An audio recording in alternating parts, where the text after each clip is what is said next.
most people, Bigfoot is a joke, a hoax, a work of fiction. And there are those who say their real-life experiences turn them from skeptic to believer. We return now to the White Mountain Apache Reservation, where they reveal hundreds of sightings of Sasquatch. On the Apache Reservation, the elders have a word. Indeed, I got it. Bigfoot. For a creature which is no laughing matter and can no longer be ignored.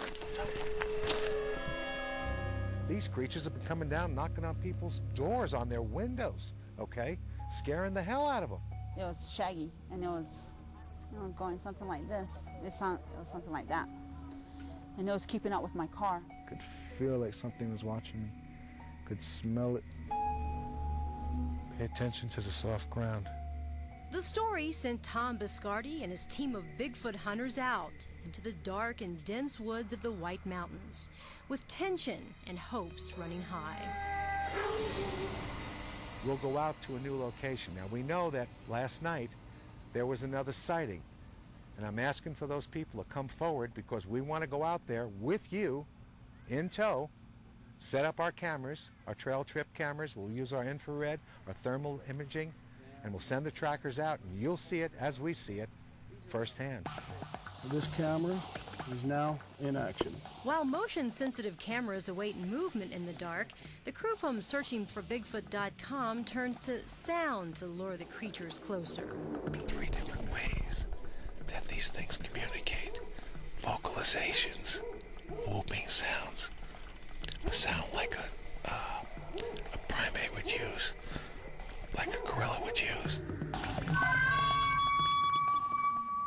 If there's any in the area, and because of the screeching sound, high-pitched tone, it goes for miles, they can hear this.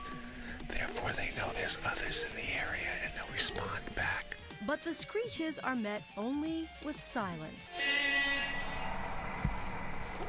What we're going to do now is do the tree knocking, because this is their first way of that they did before knowing that the vocalizations really worked.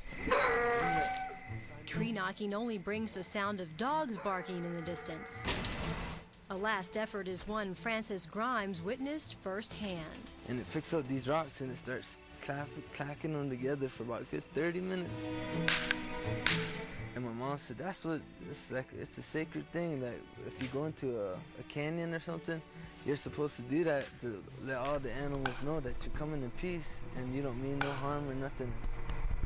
There's no response, and the next day the cameras reveal nothing unusual.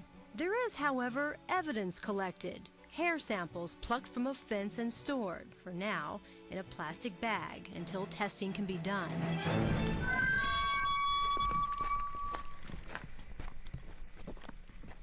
All right, now back to that sample that has already been tested. Those gray and white hairs are not human and not man-made.